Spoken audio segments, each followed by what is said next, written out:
So ganito kasi yan guys, no. Meron talagang customer na na may sariling oras, no. Yung gusto ganitong oras ka lang magdi-deliver sa kanila. So tulad nga na sinasabi ko sa inyo, hindi kaya.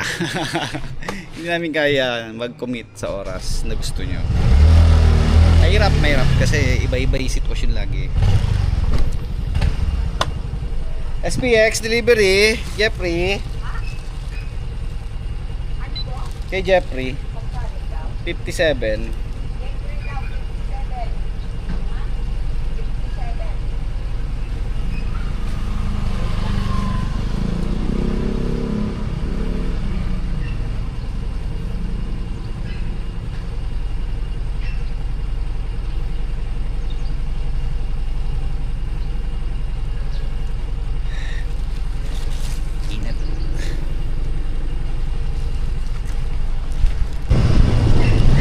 Pagka ganyan may sarili kayong oras, no, yung oras nyo lang yung masusunod sa gusto nyo masunod yung oras nyo sa delivery, the best nyan babayaran nyo na yung parcel nyo, kumbaga non-COD na. So pwede naming ilusot sa gate, pwede naming iwan sa kapitbahay, pwede naming iwan sa tindahan sa harap ng bahay nyo, pwede naming iwan sa guardhouse, di ba?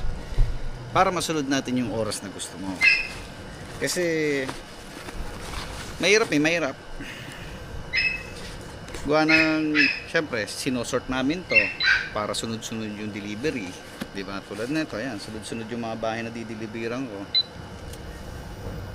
Tapos gusto mo isisingit yung sayo, syempre nakabahig na yan, nakasako na yan, di ba?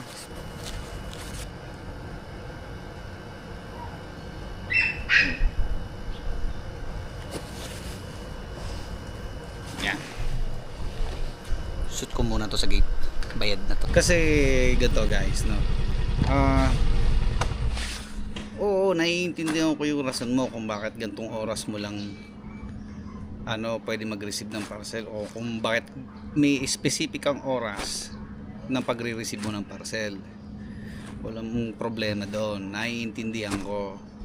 Pero dapat naiintindihan mo din kung bakit hindi ko kaya at hindi kaya ng mga kasama kong delivery rider ng Lazada, Shopee, TikTok, JNT, Flash. Dapat naiintindihan nyo rin, kasi mahirap kung ako lang yung iintindi, di ba? Mas maganda kung parehas natin naiintindihan yung sitwasyon ng bawat isa. Gets nyo? Di ba? Gets nyo?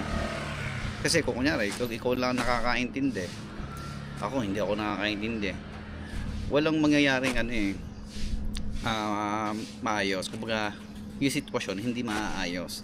So kung maiintindihan mo ko, maiintindihan kita, nagkakaintindihan tayo, wala tayong problema doon natin magagawa ng paraan yung problema, no, natin pagdating sa delivery time, di ba? Iwanan ko lang itong parcel na to, i-Gcash na lang daw ito mamaya. So yan, ayan. Guys, no, yung mga susunod kong sasabihin, pwede nyo naman kontrahin, kasi itong sasabihin ko ay sarili ko opinion. Alam ko naman na meron din kayong sariling opinion nyo, no? So pakiramdam ko kasi sa mga customer na nagpupumilit sa mga oras nila ng delivery ay yung mga customer na alam nyo na, yung mga customer is always right, no? So tama naman talaga, customer is always right, pero hindi sa lahat ng pagkakataon, no? Tapos magagalit pag hindi na pagbigyan. Well, SPX pa Lauren. Ay, ito pala ito. Okay, come on. Bayad na po yan. Bayad na pa. Thank you sir.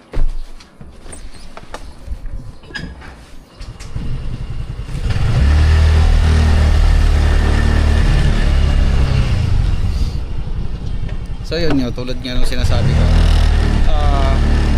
pagka ganyan, no, sana maintindihan natin yung bawat isa, no, na okay, goods mag-request ng oras, okay mag-request ka ng oras sa delivery mo, pero put in mind na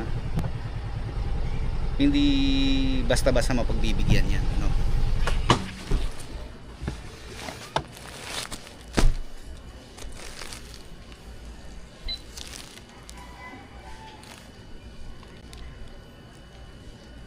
PX Ma'am Lee, Ma'am Liz, ito talaga pinaka the best.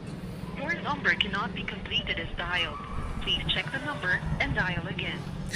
Your number cannot be... Dalawa pa naman yung parcel. So yun na ngayong hapon ko na tinuloy itong video kasi kanina tanghali nalobat ako to camera kasi nga hindi ko sinarge kagabi. So ayun, no, maginhawa na ngayon. So yung kwento ko lang, no, dati kasi may mga pinagbigyan din naman ako, no, na ma-deliver kagad yung parcel nila yung sa oras nila, no. So yun naman, maganda naman yung ginawa nilang technique kasi umaga pa lang nag-text na sila sa akin na kuya baka ikaw ang magdi-deliver ng parcel ko, baka pwede pa una. So papasok pa lang ako sa trabaho noon, kukunin ko pa lang yung parcel. Kaya nireply ako na, sige ma'am, pag ako may dala, sa akin naka-assign, i-deliver ko lang na maaga, no? So kaya ma'am Ella na parcel yon, nasa Los Angeles na ngayon yon. So yun, paglabas ko ng warehouse, dala ko yung mga parcel, sa kanya ako dumaretso. So dineliver ko kagad yung parcel niya. Then ayun, very good. Tapos binigyan niya ako ng 300 panggas ko daw. So ito, hindi ko naman sinasabi sa inyo na pag magpapauna kayo kailangan lagi may ibibigay, no? At least umagang-umaga nyo sabihin yung hindi pa nababahig, kasi pag nabahig na yan at nasa sako na yan, wala na, mahirap nang dukutin niya. Shopee pa. So bago ko tapusin tong vlog, no, bigyan ko kayo ng tip, no? Kung gusto nyong ma-deliver yung parcel nyo kagad o sa oras na gusto nyo, try nyo makipag-usap na maayos sa rider, no? Huwag nyo tataraya, huwag nyo kung ano-ano pa sasabihin nyo, basta makiusap kayo. Kasi pagka ganyan yung mga customer na maayos naman nakikiusap, hanggat maaari ginagawa namin ang paraan. Pero siyempre, tulad nga na sinabi ko sa inyo, lamang ang hindi kaya. So ayun, dito ko natatapusin tong video na to, no? So tulad na sinabi ko sa inyo, no, ingat kayo palagi. Excuse me.